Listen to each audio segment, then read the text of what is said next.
آ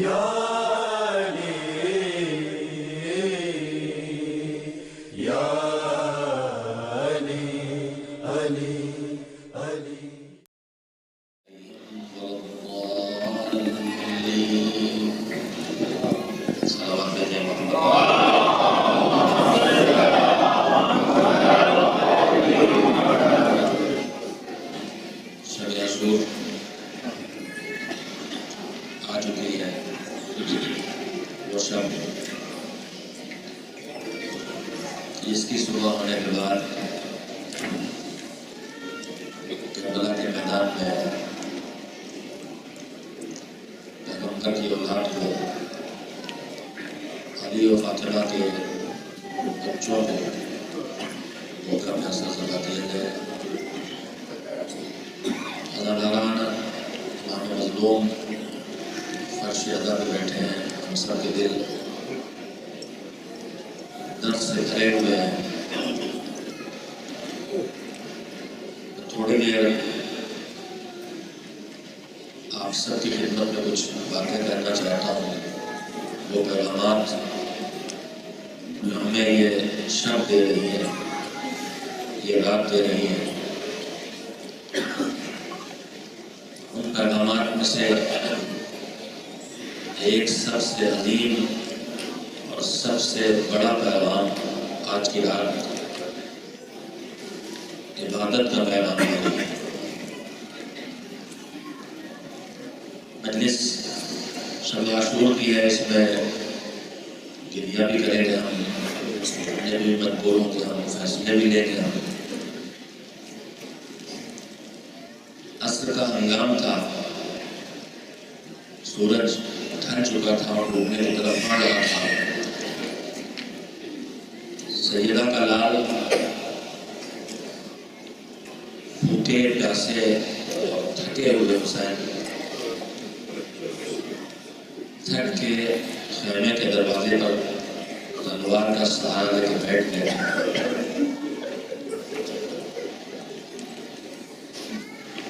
بیٹھے بیٹھے آدمی سو تو نہیں سکتا ہے، ذرا سے اونگ سکتا ہے، ذرا سے آنکھیں لگ گئی۔ ادھر حسین بیٹھے ہوئے ہیں اور ہلکی سی نیند تاری ہوئی ہے۔ وہ بہن جو ہر لمحے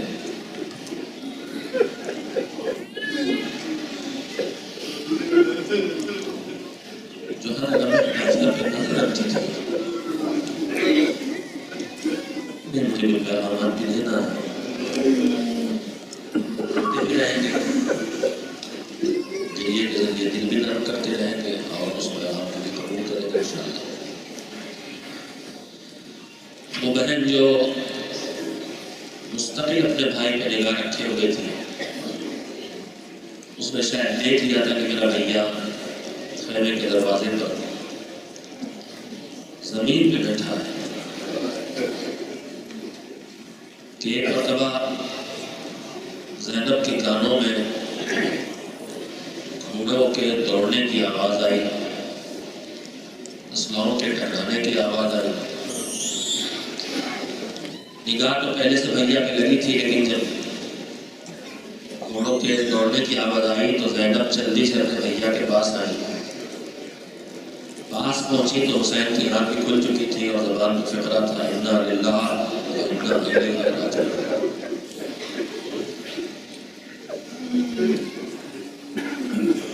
بہن بے چین ہو کے پوچھتی ہے، بھیا ہم سب کو مالک کی بارگاہ میں جانا ہے، مگر اس وقت فقرہ تمہاری زبان پہ کیوں آیا ہے؟ تو حسین نے کہا کہ میری بہن ذرا سے آگ لگی تھی تو میرے نانا مجھے دکھائی دیے، بالوں کو بکھرائے ہوئے تھے اور کہہ رہے تھے حسین ہم نے میرے پاس رکھا۔ لگتا ہے کہ اب ہماری زندگی کی آخری منزلیں جنت تڑپ گئی۔ بھیا یہ کیا کہہ رہے ہو؟ بھیا ذرا دیکھو یہ آوازیں کیسی آ رہی ہیں، یہ گھوڑوں کے ہنجلانے کی آوازیں، گھوڑوں کی ٹاپوں کی آوازیں، اسلحوں کے ٹکرانے کی آوازیں کیسی آ رہی ہیں۔ ابو الفضل عباس کو طلب کیا، بلایا اور کہا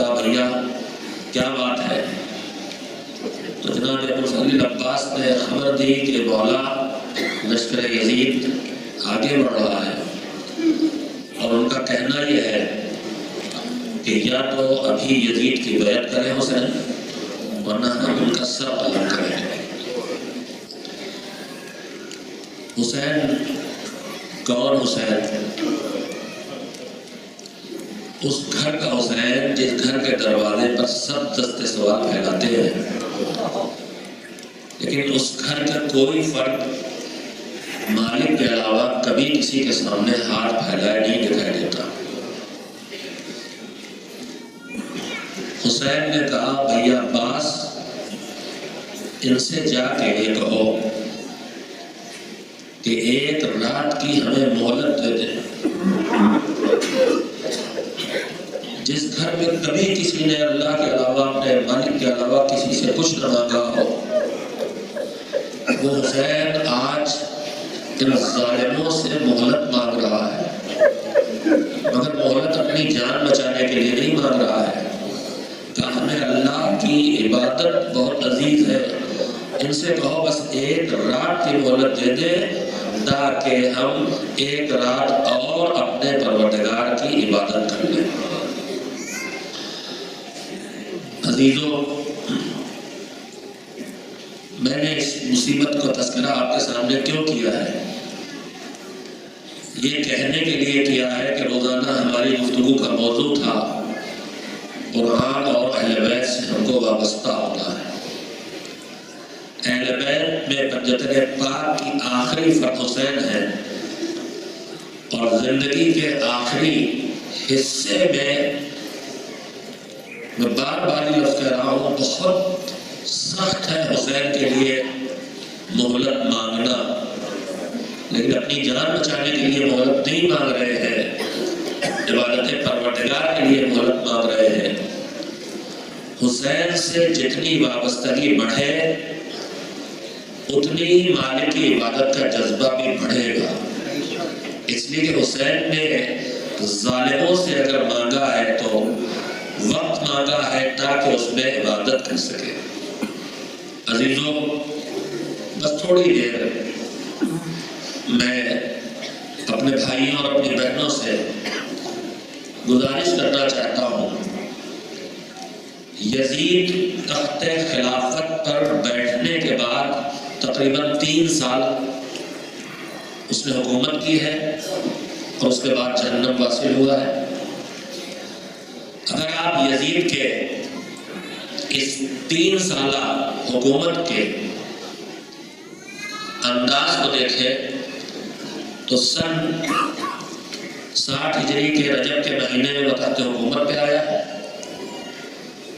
اور سن 61 ہجری کے آغاز میں اس نے حسین سے جنگ کی ہے، اور حسین شہید ہوئے ہیں۔ یزیدی حکومت کے پہلے سال کا بدترین کارنامہ ہے حسین کی شہادت۔ شہادت حسینی کے بعد اور واقعہ کربلا کے بعد جو دوسرا سال آیا ہے، تو اس دوسرے سال میں یزیدی لشکر نے مدینہ منورہ پہ حملہ کیا ہے اور پورے شہر کو تاراج کیا ہے۔ تاریخ کی زبان کہتی ہے کہ اپنے لشکر پر اس نے مدینے کے کو حلال قرار دیا تھا، اس کے سردار نے۔ 3 دن کی صورتحال رہی، مسجد النبی میں گھوڑے باندھے گئے ہیں، گھر لوٹے ہیں، عزتیں لوٹی۔ یہ یزیدی حکومت کا دوسرا سال ہے، اور دوسرا بدترین کارنامہ ہے مدینہ منورہ پہ حملہ۔ تیسرا سال آیا ہے تو مکے پہ حملہ کیا ہے، اور مکے کو تاراج کیا ہے، اور خانہ کعبہ کا پردہ تک جلا ہے، خانہ کعبہ کو نقصان پہنچا ہے۔ اگر آپ توجہ دیں تو پہلے سال میں امام وقت کو شہید کیا، دوسرے سال میں مدینہ منورہ پہ حملہ کیا جو مرکز رسالت ہے، تیسرے سال میں مکے پہ حملہ کیا جو توحید کی علامت وہاں موجود ہے، خانہ کعبہ۔ اگر آپ یزید کی تاریخ پہ نظر ڈالیں تو محسوس کر سکتے ہیں کہ یزید خالی حسین کا دشمن نہیں ہے، یزید خالی حسین کا دشمن نہیں ہے، یزید رسول کا دشمن بھی ہے اور یزید اللہ کا دشمن بھی ہے۔ اس نے اپنے اشعار میں کھول کے باتیں کہیں بھی ہیں، ان کے پیش کرنے کا وقت نہیں ہے، نہ ضرورت ہے، سنتے رہتے ہیں۔ یزید خالی حسین کا دشمن نہیں ہے، یزید امام کے وقت کا دشمن نہیں ہے، یزید رسول کا بھی دشمن ہے، یزید اللہ کا بھی دشمن ہے، لیکن وہ یہ جانتا ہے کہ جب تک حسین زندہ ہے، جب تک امام وقت باقی ہے، نہ مرکز نبوت پر حملہ کیا جا سکتا ہے، نہ مرکز توحید پر حملہ کیا جا سکتا ہے۔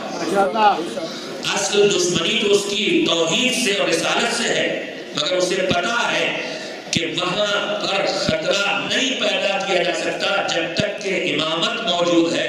عزیزو، ایک انتہائی قیمتی جملہ کہنا چاہتا ہوں اپنے جوانوں سے خاص کر کے کہ اب سمجھے کہ عزاداری کی اتنی مخالفت کیوں ہے۔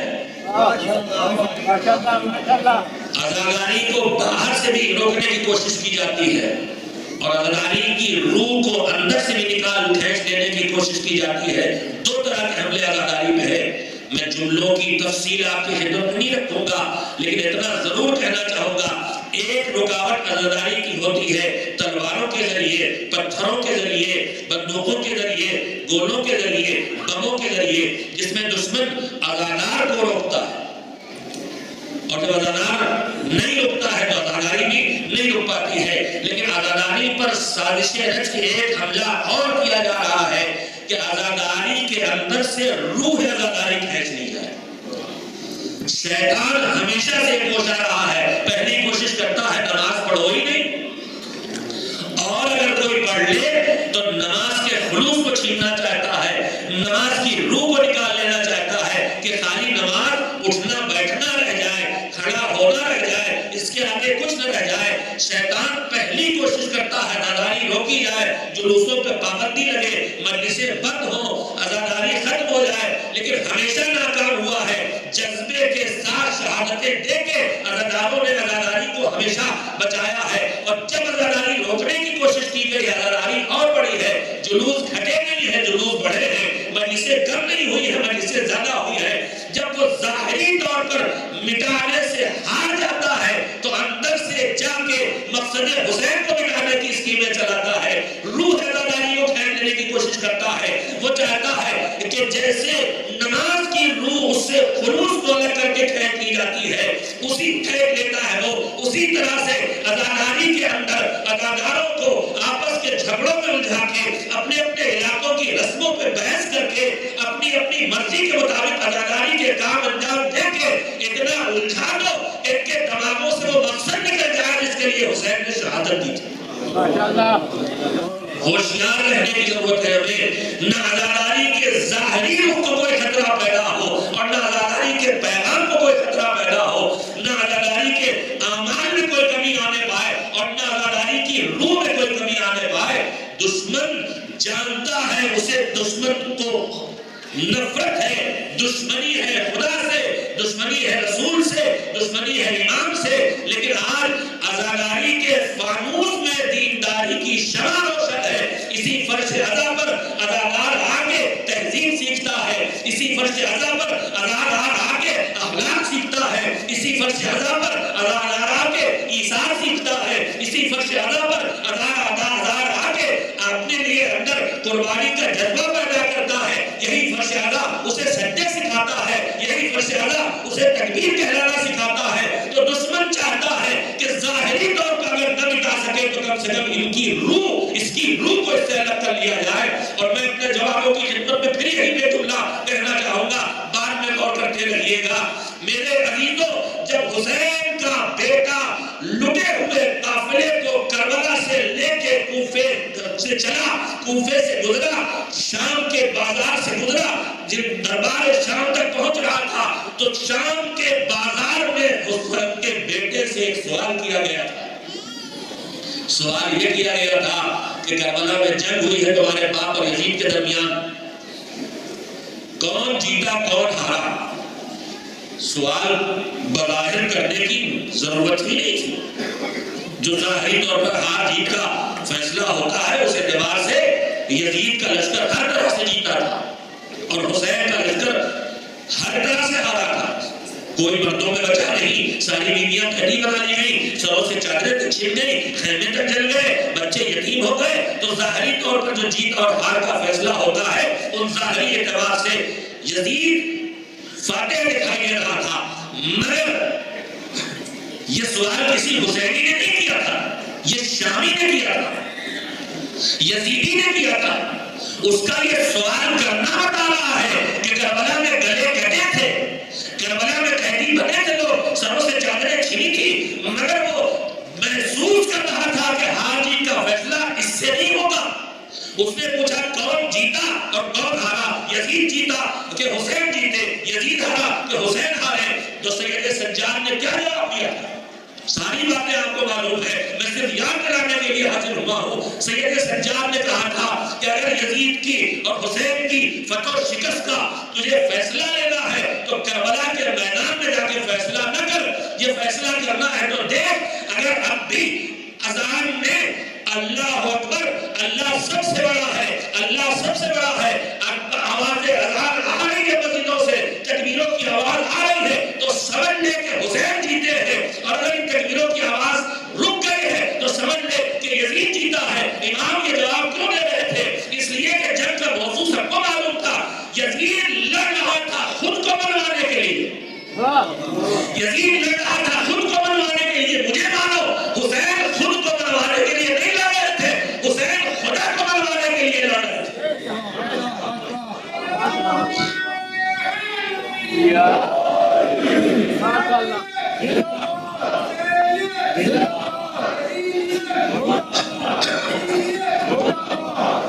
ایک سلوات بھیجے محمد و آل محمد.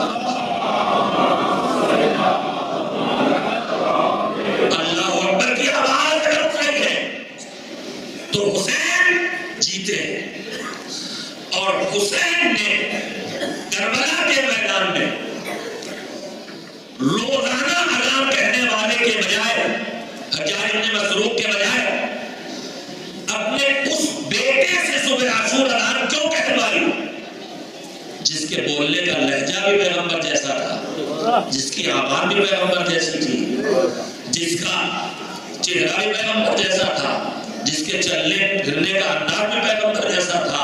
اور حسین گواہ ہے کہ جس کی سیرت بھی پیغمبرانہ سیرت تھی. حسین نے اسے عذاب دلوا کے پیغام دیا ہے جوانوں کو, اے علی اکبر کے فدائیوں, اے علی اکبر کے غلاموں, یاد رکھنا علی اکبر نے کلیجے کی طاقت لگا کے صبح عاشور اذان دی تھی اور دن میں کلیجے میں برچھی کھا کے جان کی قربانی دی تھی. تم اپنے پورے وجود کی طاقت لگا کے کوشش کرتے رہنا کہ اللہ اکبر کی آواز بلند رہے. اللہ اکبر کی آواز بلند رہے کا مطلب یہ نہیں ہے کہ ہم زور سے اذان کہیں, زور سے تکبیر کہیں, وہ بھی مطلب ہے, لیکن اصل مقصد کیا ہے؟ اللہ اکبر کا مطلب کیا ہے؟ اللہ اکبر کا مطلب یہ ہے کہ اللہ سب سے بڑا ہے, اللہ میرے خواہشات سے بڑا ہے, اللہ میرے خیالات سے بڑا ہے, اللہ میرے رسم و رواج سے بڑا ہے, اللہ میرے مال سے بڑا ہے, اللہ میری اولاد سے بڑا ہے, اللہ میری زندگی سے بڑا ہے. کیا مطلب ہوا اللہ اکبر کا؟ جب میری خواہشات حکم خدا سے ٹکرائیں گی میں کہوں گا اللہ بڑا ہے, اپنی خواہشات کو نہیں مانوں گا, اللہ کے حکم کی اطاعت کروں گا. جب میرے رسم و رواج حکم خدا سے ٹکرائیں گے تو میں کہوں گا اللہ سب سے بڑا ہے, رسم و رواج کو توڑ دوں گا, حکم خدا پر عمل کروں گا. جب ہمارا سماج اور معاشرہ حکم خدا سے ٹکرائے گا, حکم خدا کی مخالفت اتر آئے گا. معاشرہ اور سماج کہے گا سر پہ چادر ڈال کے نہ بیٹھو ورنہ پچھڑی ہوئی سمجھی جاؤ گی. معاشرہ اور سماج کہے گا داڑھی نہ رکھو ورنہ تمہیں دوسری نگاہوں سے دیکھا جائے گا, تو اس وقت میں پھر سوچ کے فیصلہ کروں گا. معاشرہ اور سوسائٹی بڑی نہیں ہے, سوسائٹی کے نظریات بڑے نہیں ہے, اللہ بڑا ہے, مجھے اس کو ٹھکرانا ہے اور اللہ کو ماننا ہے. عزیزوں, یہ اللہ اکبر کی آواز اس لیے بدل کی اور اسے کامیابی کا معیار قرار دیا تھا سید سجاد حضرت زین العابدین علیہ السلام.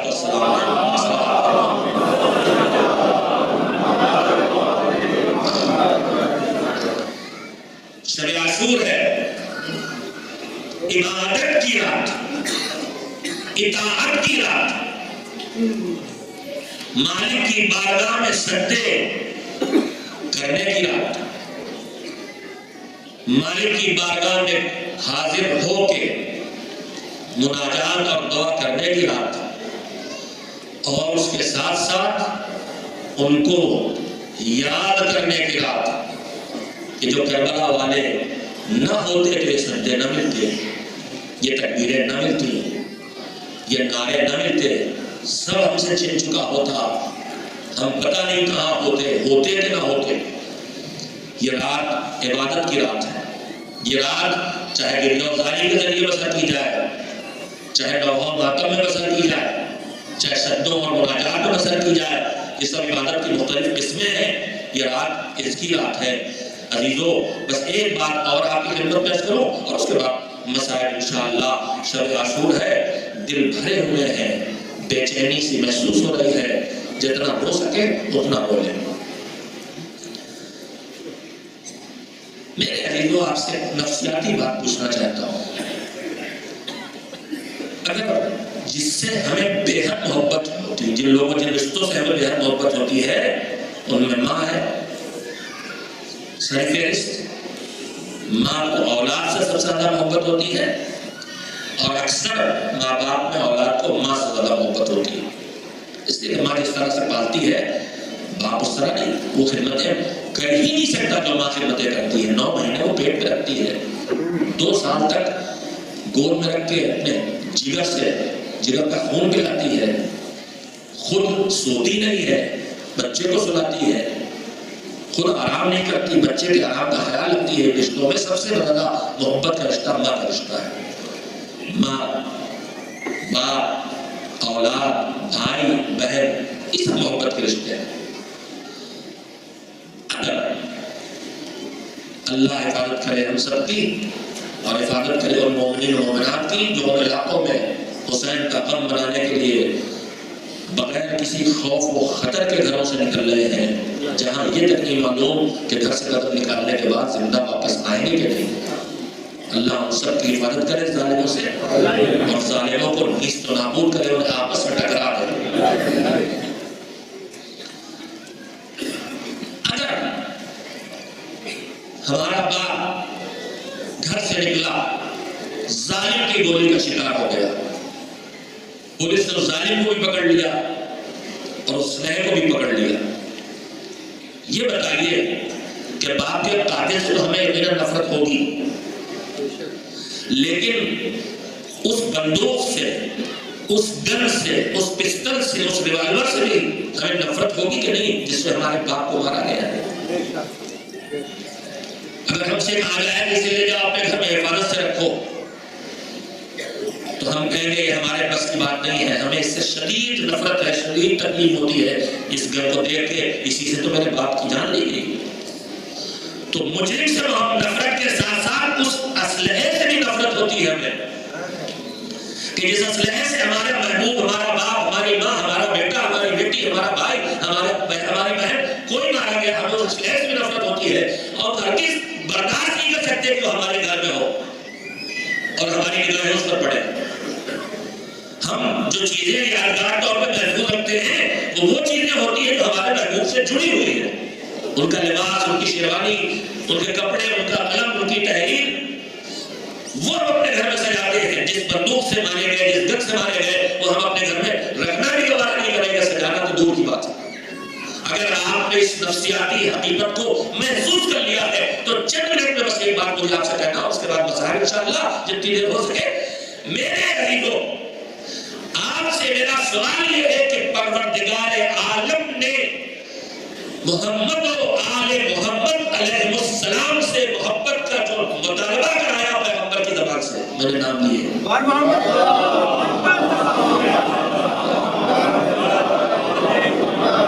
تھوڑا اس سے بہتر سلوات سب لوگ مل کے کہتے ہیں محمد۔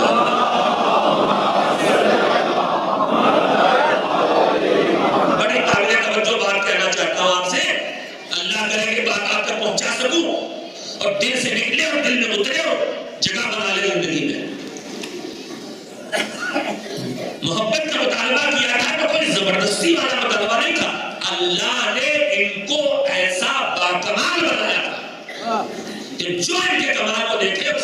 کرنے پر مجبور ہو جائے گا. آدمی کسی سے محبت ڈنڈے کے زور پہ نہیں کرتا, نفرت بھی نہیں کرائی جا سکتی کسی سے.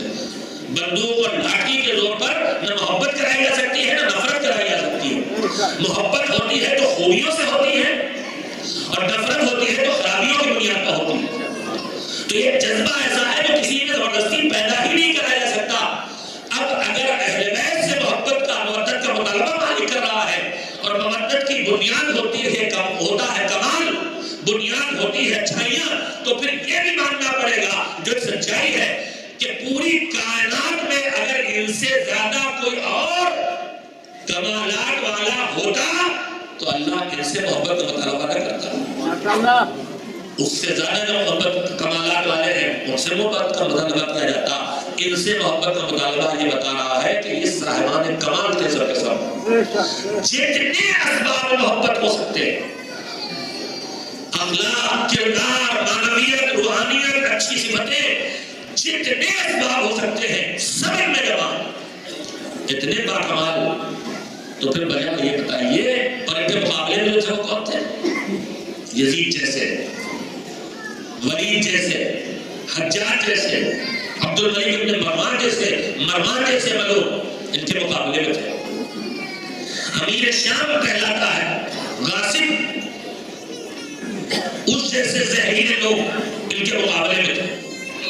یہ بتائیے کہ اکثریت کدھر گئی؟ ماشاءاللہ علی کے پاس آئی, جبکہ اپنے دور میں ان سے بڑا صاحب کمال کوئی نہیں, بس دور ہے قدرت لگائی میں نے. پیغمبر خدا کے علاوہ پوری کائنات میں ان سے زیادہ کوئی بڑا نہیں. ان کے سامنے آدم اور نوح نہیں ہے, بس یہ پیغمبر کے بعد ان سے اونچا کوئی نہیں. ایک سلوات بھیجے محمد والے محمد.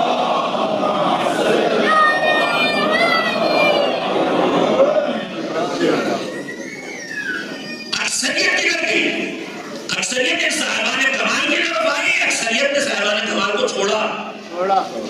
ان کی طرف گئی جو شراب کھلا پیتے تھے, ان کی طرف گئی جو بدکاری کھلا کرتے تھے, دربار خلافت کے نام پر تحت خلافت میں بیٹھ کے جام شراب سامنے رکھا جاتا تھا, رقص و سرود کی محفلیں کرتی تھی, گانے بازی کی, اور امت ان کے ساتھ گئی, اکثریت ان کے ساتھ گئی. جنہوں نے قرآن کو کھول کے ناپسندیدگی ان کی مرضی کی آیت نہیں آئی تو غرور کی انتہا کہ سامنے رکھ کے تیروں سے چھلنی کر کے کہہ رہا ہے کہ جا کر اپنے خدا سے میری شکایت کر دینا, کافر ہے. پھر بھی اکثریت ان کے طرف چلی گئی. آخر اکثریت ان کی طرف کیوں گئی؟ یہ صاحب کمال تھے, اور ان کے پاس اگر یہ بات بھی ہے کہ ان کے پاس آ کے کچھ ملتا نہیں تو یہ بھی نہیں.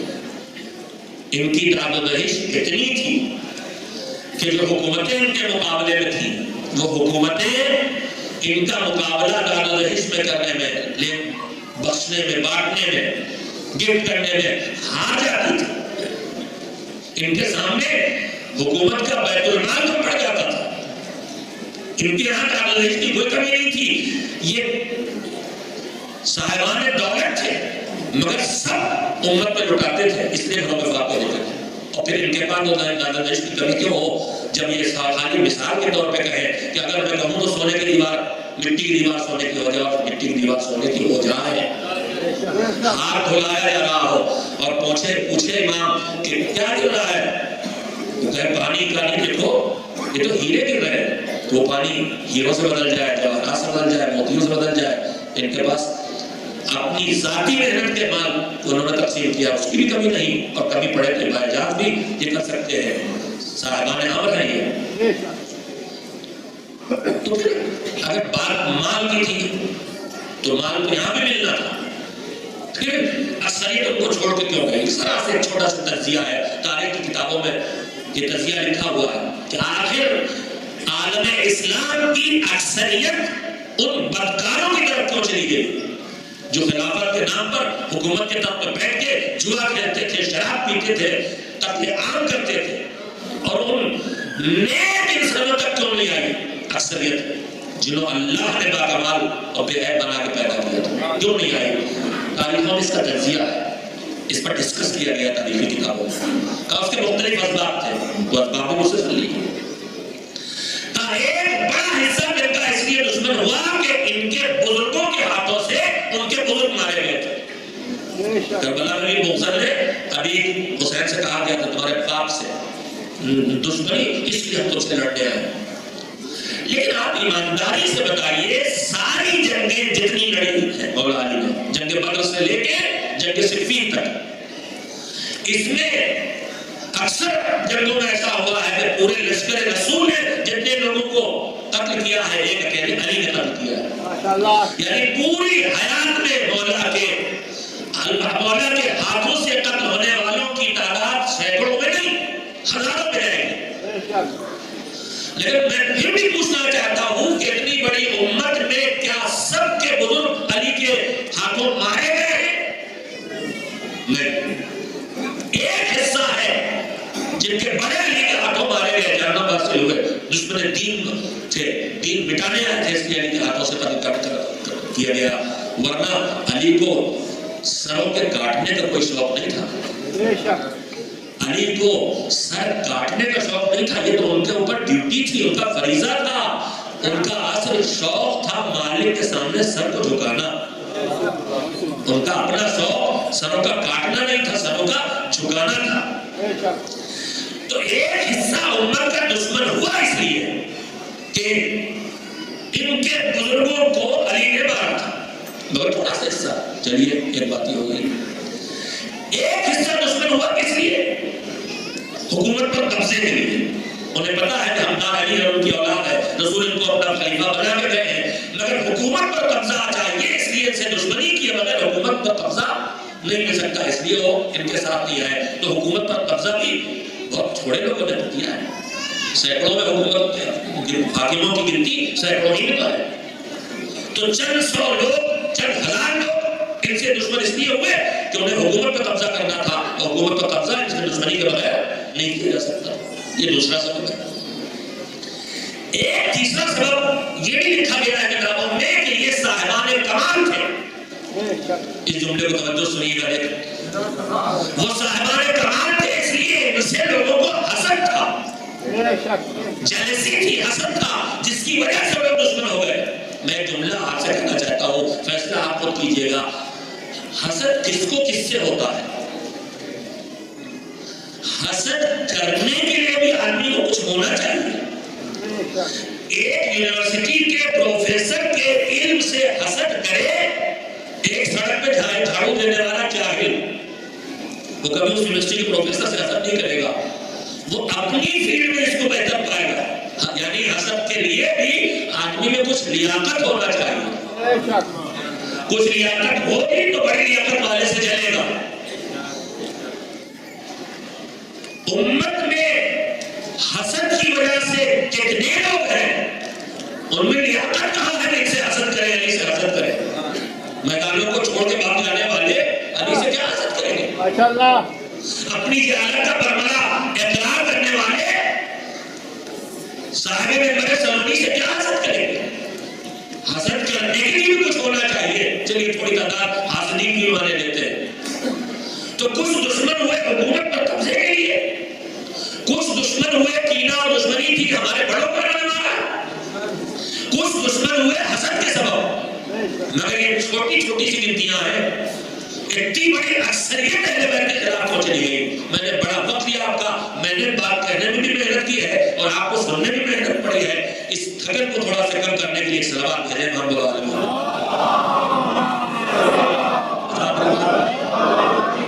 آخری بات ہے، اس کے بعد مصیبت کا تذکرہ ہے، لیکن بات شب عاشور کا پیغام آپ کی خدمت میں، اگر اللہ کرے کہ یہ بات ہم سب تک پہنچ جائے تو انشاءاللہ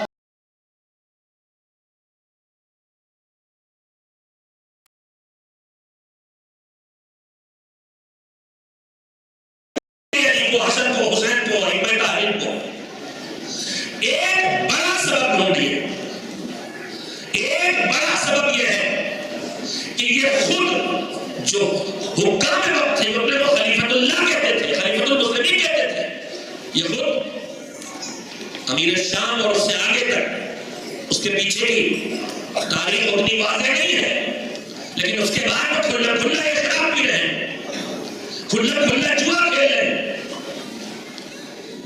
نمازوں کا مذاق اڑا رہے ہیں، جمعے کی نماز خود کو پڑھا کے تو نماز کو ہلکا ثابت کر رہے ہو، خدا کی احانت کر رہے ہیں۔ تو انہوں نے ان کی زندگی میں دین کی پابندی کا کوئی تصور نہیں، شراب پی کے شراب کے نشے میں 2 رکعت صبح کی نماز پڑھ کے پھر پوچھتے ہیں پلٹ کے اور پڑھا دوں۔ ایسے بدترین لوگ ہیں جو حکم خدا کا ذرہ برابر خیال نہیں رکھتے، اور ان کے مقابلے میں بھی کون ہے؟ کہہ رہے ہیں کہ اگر کسی کا حق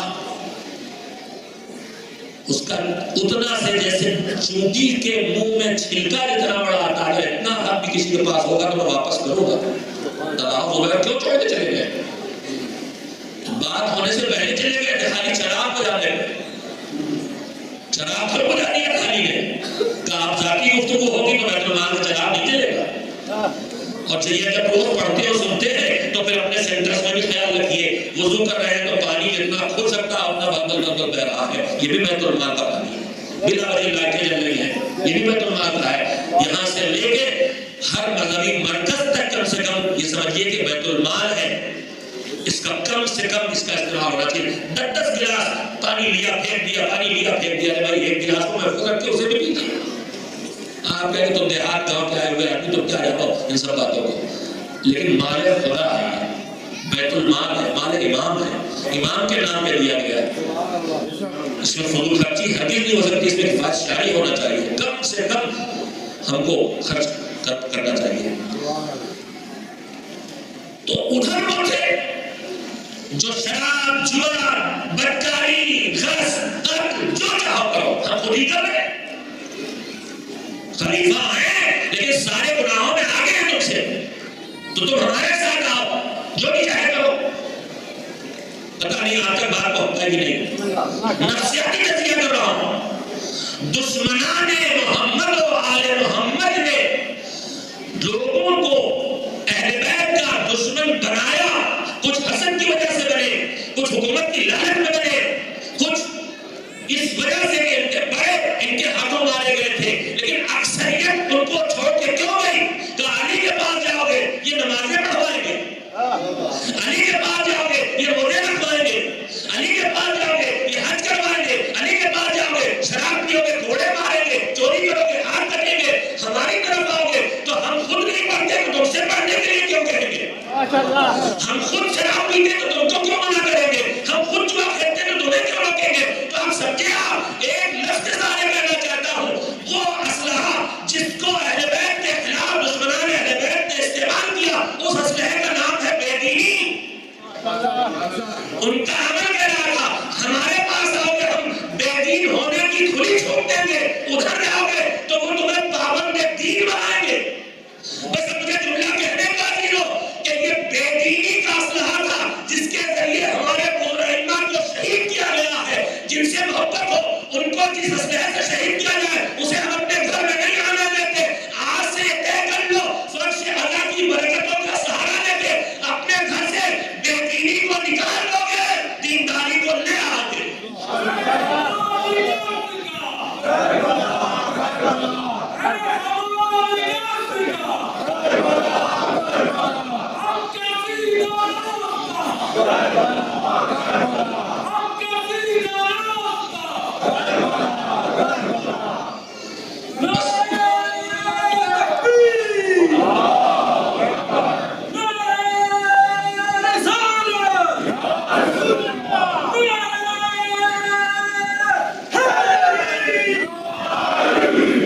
ایک پرجوش سلوات بھیجتے ہیں محمد والے محمد علیہ السلام۔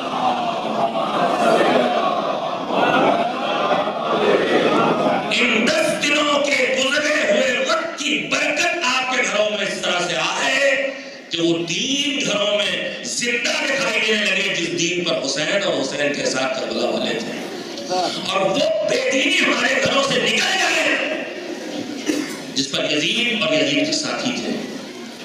غور کریں ہم کہ ہمارے گھروں میں ابھی تک کون سی نیکی نہیں ہوئی ہے، اس نیکی پر دھیان دیا جانا چاہیے۔ کون سی برائی ابھی تک ہمارے گھروں میں رکی ہوئی ہے، اسے گھر سے باہر نکال دیا جانا چاہیے۔ میں اپنی بیٹیوں سے کہوں گا تمہاری آقازادی شہزادی ملکہ دین حضرت زینب کی قسم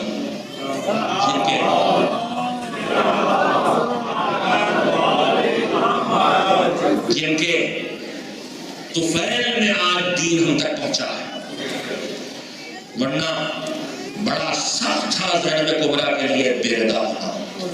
خیموں میں جب آگ لگی تھی تو بھائی اپنے بھتیجے کا جو وقت امام میں بازو ہلا کے پوچھ کیا رہی تھی، زندہ دل کے مر جائیں یہ نکلنا پڑے گا۔ سخت کام تھا ان کے لیے بغیر چادر کے نکلنا، اس سے بھی سخت شام کے دربار میں بغیر چادر کے جانا تھا جب دعا کے لیے ہاتھ اٹھا دیے تھے۔ وقت امام نے پھر کہا تھا تو بھی بابا کا پیغام کو بچانا ہے، دربار یہی بچانا پڑے گا۔ میری بچیوں، ہماری بزرگ خواتین اپنے گھروں سے تہذیب کا پلو سر پہ ڈال کے آئی ہیں، کچھ نہ کچھ ان کے سروں پہ پڑا رہتا ہے، لیکن تم یہاں پیدا ہوئی ہو، بڑی بڑی ہو، تمہیں خیال رکھنا پڑے گا۔ تمہیں سکینہ کی قسم، وہ سکینہ اس کی مصیبتوں میں روز سنتی ہو،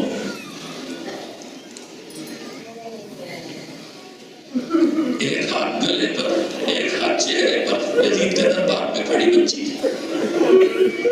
کیوں چہرے پر، کیوں گلے پر؟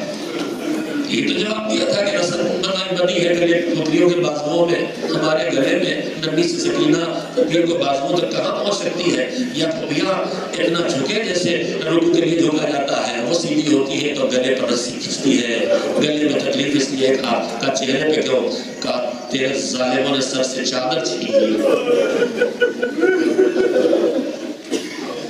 تو ان کی قسم دنیا والوں سے نہ ڈرو، اللہ عزت دینے والا ہے۔ ننگے سر گھر سے باہر نہ نکلو۔ میرے جوابوں تمہیں ایک بار کی قسم، تمہیں اسے مظلوم امام کی قسم، جس سے پوچھا جاتا تھا سب سے بڑی مصیبت کہاں پڑی تو کہتا تھا شام شام شام، اس لیے کہ ہماری بہنوں اور پوتیوں کو میرے تک کنیزوں کی طرح پھیلایا جا رہا تھا۔ تمہیں اس زینب کی قسم کہ جس سے بھائی کہہ کے گیا تھا، راتوں کی تاریکی میں جب نماز عشاء پڑھنا تو اپنے بھیا کو بھول میں جانا۔ تمہیں اس زینب کی قسم میری بہنوں اور میرے بھائیوں، اس زینب کی قسم اللہ ہم سب کو اتنی توفیق دے دے، اس زینب کی قسم کہ جو واجب نماز نہیں اس نے کبھی اپنی نافلہ شب بھی نہیں چھوڑی ہے۔ بدن اتنا کمزور ہو گیا کہ امام پوچھتا ہے وہ بھی امام بیٹھ کے نماز کیوں پڑھ رہی ہے؟ امام کو پتا ہے مگر نہ پوچھے تو کیسے پتا چلے غلاموں اور کنیزوں کو؟ بیٹا پانی کھانا اتنا کم ملتا ہے، بچے بھوکے رہ جاتے ہیں، اکثر ہم سب کو فاتح کرنا پڑتا ہے، اپنے بدن میں طاقت نہیں رہ گئی۔ تو میں اس حسین کی قسم جس نے برستے ہوئے تیروں میں ظہر کی نماز ادا کی تھی، تم اس ابو سمامہ کی قسم جس نے میدان جنگ میں کہا تھا بس فرزند رسول نماز ظہر کا وقت ہو گیا ہے، زندگی کی آخری نماز آپ کے پیچھے پڑھ لیں۔ تمہیں سعید و زہیر کی قسم جنہوں نے حسین کا سینہ سپر ہو کے شہزادے کو نماز پڑھنے کا موقع دیا تھا۔ میرے جوانوں طے کر لو کہ ہماری نمازیں قضا نہیں ہوگی۔ مصلی سے جوڑ کے رکھو اپنے آپ کو، اپنی زندگی کو مصلی اور فرش ادا کے درمیان اس طرح سے دما رکھو کہ کل جب گنہگار ہو کے وہاں پہنچے تو کم سے کم شہزادی سے اپنی شفاعت کا مطالبہ کر سکے۔ بس میں نے بہت کہہ دیا آپ سے، میرے عزیزو طے کر لو کہ بے دینی کو اپنے گھروں سے نکال دینا ہے اور دینداری کو اپنے گھروں میں آباد کر لینا ہے۔ کلیجے کی طاقت لگائی تھی اکبر نے اس کشتی اسلام کو پار لگانے کے لیے۔ شروع سے آپ مسلسل حسین کے اس جوان بیٹے 18-19 سال کی عمر، یہ وہ عمر ہے جس میں ماں باپ کی ایک تمنا ہوتی ہے میرا بیٹا دولہا بنے گا۔ اکبر بھی دولہا بن کے آئے، مگر سہرے کی جگہ بیٹھا ہوا خون تھا۔ دولہا اپنے قدموں پہ چل کے آتا ہے مگر بوڑھا باپ اٹھا نہیں سکا تھا، تو ننے بچوں کو بلایا تھا، بھائیا کو اپنے خیموں میں لے چلو۔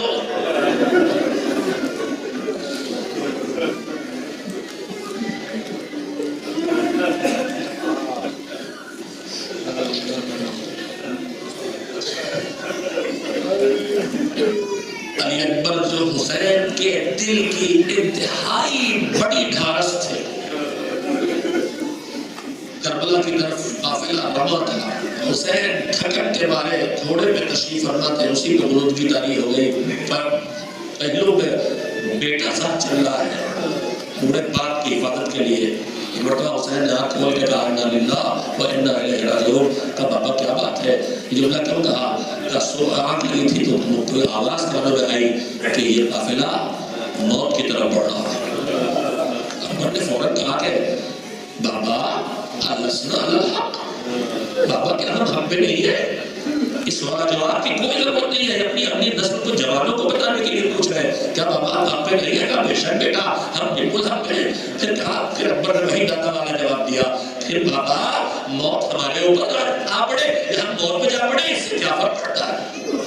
حسین نے دعا کی تھی اپنے جوان بیٹے کو، اللہ ایسی نسل دے اکبر کے طفیل میں ہمیں مالک کہ جو ان کی سیرت پہ عمل کرتے ہوئے دین کے محافظ بن جائیں۔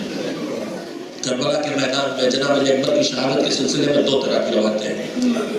ایک روایت کہتی ہے کہ سب سے پہلے شہید جناب علی اکبر، ایک قسم کی روایت ہے، اور دوسری قسم کی روایتیں کہتی ہے کہ سب سے آخری شہید جناب علی اکبر۔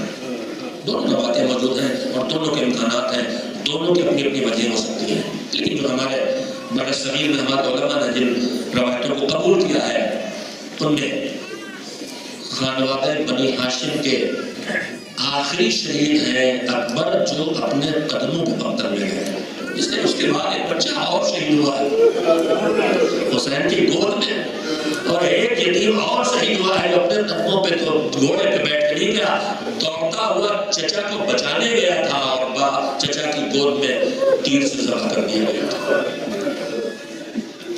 جب کوئی لاش آتی ہے، کوئی جنازہ آتا ہے، شروع میں جنازے اٹھانے والے زیادہ ہیں، حبیب بن مظاہر بھی ہیں، مسلم بن افسجہ بھی ہیں، زہیر بن الحسین بھی ہیں، لیکن جیسے دن بڑھتا جاتا ہے شہید بڑھتے جاتے ہیں، لاشوں کو اٹھانے والے لڑتے جاتے ہیں، اور حسین جب کسی کی آواز پر جاتے ہیں تو حسین کو ہر بار لڑنا پڑتا ہے۔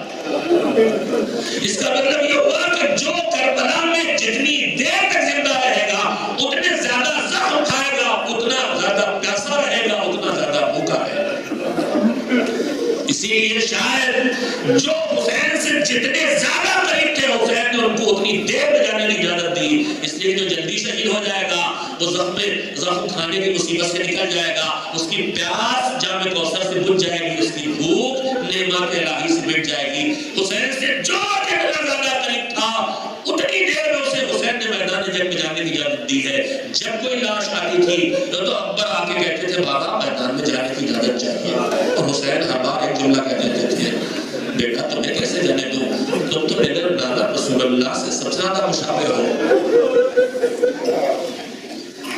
تم سب سے زیادہ شباہ رکھتے ہو، جب بے چین ہوتا ہے دل نانا کی زیارت کے لیے تو تمہیں دیکھ لیتے ہیں، بیٹا تمہیں کیسے جانے دیں۔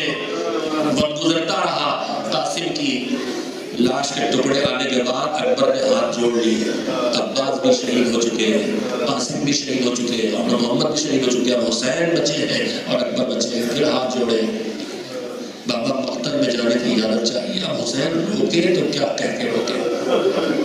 کہا بیٹا مجھ سے زیادہ حق تمہاری پھوپھی کا ہے، پالا تو تمہاری پھوپھی نے، بیٹا جاؤ اس سے اجازت لے لو۔ اکبر کے چہرے پر ایک جوش کی سرخی آ گئی، پہنچ گئے پھوپھی کی خدمت میں، پھوپھی اماں مقتل میں جانے کی اجازت چاہیے، سر سے پیر تک پھوپھی نے نگاہ ڈالی، بیٹا کیا اسی دن کے لیے آنا تھا؟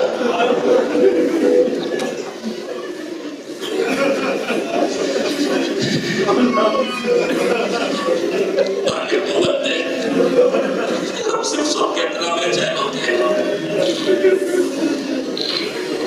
بیٹا کیا اسی دن کے لیے بالا تھا؟ کہا ٹھیک ہے پھوپھی اماں، پھر میں نہیں جاتا ہوں تو بابا مقتل میں جائیں گے۔ میں سنتا ہی لگا بیٹا جا خدا حافظ، کلیجے کا ٹکڑا قربان ہو جائے مگر بھیا کی جان بچ جائے، تھوڑی دیر کے لیے بچ جائے۔ پھوپھی سے اجازت مل گئی، خیمے میں بیویوں سے رخصت ہو کے چلنے لگے، دو جملے یہاں پر تاریخ لکھتی ہے جو ہمیشہ ہم آپ سنتے ہیں اور ہمیشہ کرتے ہیں. ایک جملہ تاریخ یہ لکھتی ہے کہ ہر شہید، ہر مجاہد خیمے سے پردہ اٹھا کے نکل جاتا تھا، لیکن جب علی اکبر خیمے کا پردہ قیادت لینے گئے خیمے سے جو نکل رہے تھے تو بار بار خیمے کا پردہ اٹھتا تھا، بار بار خیمے کا پردہ گرتا تھا، بار بار پردہ اٹھتا تھا، بار بار پردہ گرتا تھا. باہر کا راوی اندر کا منظر تو نہیں دیکھ سکتا، مگر حالات کہتے ہیں علی اکبر کو خوبی سے اجازت مل گئی، پردہ ہٹا کے باہر نکلنا چاہتے ہیں تو کبھی ماں آواز آتی بیٹا ایک بار اور چلے جیسے لگ جا، کبھی ام کلثوم کہتی بیٹا چکیاں پیس کے ہماری اماں نے ہمیں پالا، ہم نے تم کو پالا، ارے ایک بار اور چلے جیسے لگ جا. کبھی ننھی بہن سکینہ قدموں سے لپٹ کے آواز آتی بھیا مجھے پتا ہے تم واپس نہیں آؤ گے زندہ، ارے ایک بار اور چلے جیسے لگا لو. اس لیے پردہ اٹھتا تھا، پردہ گرتا تھا. ہم نے گھروں سے لوگوں کو مسافرت میں رخصت ہوتے بھی دیکھا ہے، معلوم ہوتا ہے واپس آئیں گے، پھر بھی توبہ کرنے والے رونے لگتے ہیں. حج پہ جا رہے ہیں، سعادت حج کے لیے واپس آئیں گے انشاءاللہ، مگر پھر بھی رونے لگتے ہیں.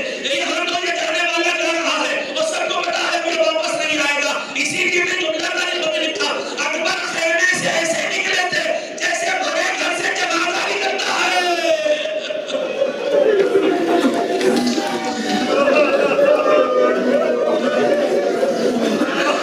زندہ اللہ کو، زندہ بھائی کو ایسے نہیں ملا کہ جیسے جنازہ جا رہا ہو. اجازت مل گئی، بابا کی خدمت میں آ گئے، امی ابا نے اجازت دے دی. حسین نے اپنے ہاتھوں سے بیٹے کو سجایا، زرہ پہنائی، تلوار ساتھ کی، بارود پکڑ کے گھوڑے پہ سوار کیا. جا بیٹا خدا حافظ.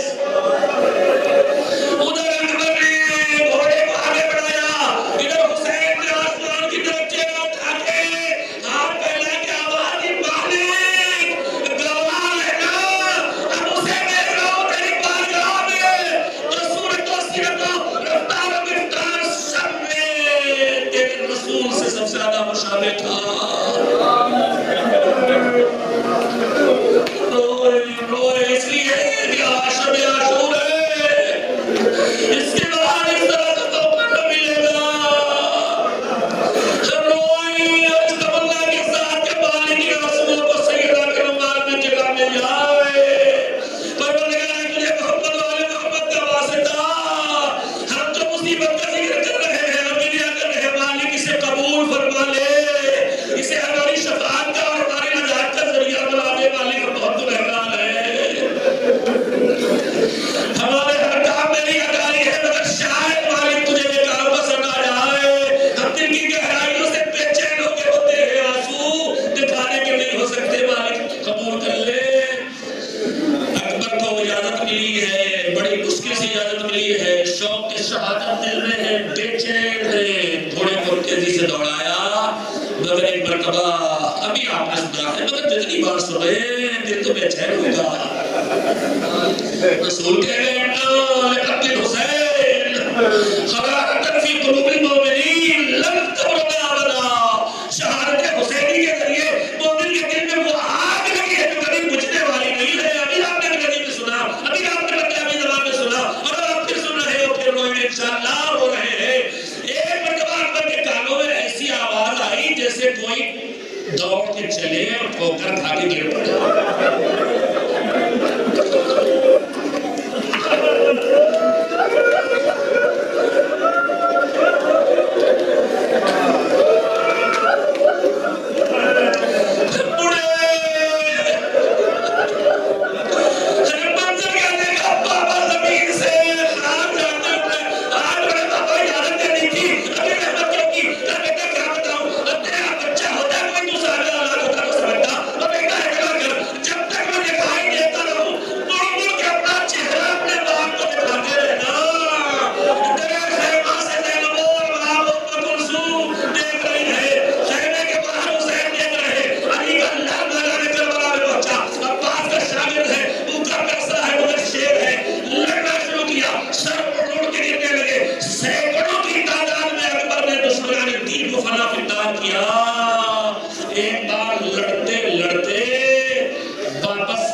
جیسے دم نکل رہا ہو، اور وہ تینوں موقع علی اکبر سے مربوط ہے۔ کہا جب اکبر نے اجازت نہیں مانگی تھی اور اکبر کو بھیج رہے تھے حسین، اس وقت حسین کے چہرے پہ ایسی کیفیت آئی تھی جیسے جسم سے روح نکل رہی ہو۔ دوسرا مطلب کون سا؟ وہ لکھتے ہیں کہ جب اکبر گھوڑے پہ سوار ہو چکے تو خیموں کے آگے بنانے لگی تھی، گھوڑے پہ سوار ہو چکے تو ساری دنیا گھوڑے کے قدموں سے لپٹی ہو رہی تھی۔ وہ بھی بے چین، ماں بے چین، بہن بے چین، ارے میرے بھیا کو نہ لے جا، ارے میرے بیٹے کو نہ لے جا، ارے میرے بھتیجے کو نہ لے جا۔ حسین نے آواز دی تھی بیویوں کا راستہ چھوڑو، شہادت کے لیے جانے دو، مگر چہرے پہ ایسی کیفیت تھی جیسے روح پرواز کر رہی ہو۔ تیسرا موقع کون تھا؟ جب اکبر جنگ لڑ کے واپس آئے، حسین نے اکبر کے سراپا پہ نظر ڈالی۔ روایت کا فقرہ یہ ہے کہ زیرہ میں جو بیچ میں خالی جگہ ہوتی ہے ان سے ہر درخت تھا اور زخم سے خون بہ رہا تھا۔ اکبر کے ہونٹ سوکھے ہوئے تھے، پپڑائے ہوئے تھے۔ اکبر نے آگے کہا بابا تھوڑا سے پانی مل جائے تو جہاد بنا کر دوں۔ اکبر نے یہ مطالبہ بچے نہیں ہیں، حالات کو جانتے ہیں، انہیں پتا ہے کہ پانی نہیں ملے گا۔ اکبر تو اپنے بابا کی مظلومیت بتانے کے لیے آئے ہیں۔ حسین نے کہا بیٹا پانی تو نہیں ہے، اپنی زبان میرے تحت میں دے دے۔ باپ کے منہ میں زبان ڈالتے ہی کھینچ لی۔ ارے بابا تم مجھ سے ڈاکا تو تم پیاسے ہو بابا، تمہاری زبان میں تو پیاس سے کانٹے پڑ گئے۔ بیٹا جاؤ، خدا حافظ۔ اس عالم میں ایسی جنگ کی یہ دشمن پسپا ہو رہا ہے۔ ابن سعد نے آواز دی علی کا لخت جگر ہے، یا عباس کا شاگرد ہے، اس کے رگوں میں حسین کا خون ہے، یہ ایسے قابو میں نہیں آئے گا، اسے دھوکہ نہیں آیا ہے۔ ظالم ایک جھاڑی کے نیچے نیزہ لے کے چھوڑ کے بیٹھ گیا۔ ایک رسالے نے علی اکبر پہ حملہ کیا، جوش شجاعت میں اکبر نے پوری طاقت سے گھوڑا دوڑایا تاکہ ظالموں کو نیست نابود کر دے۔ ادھر سے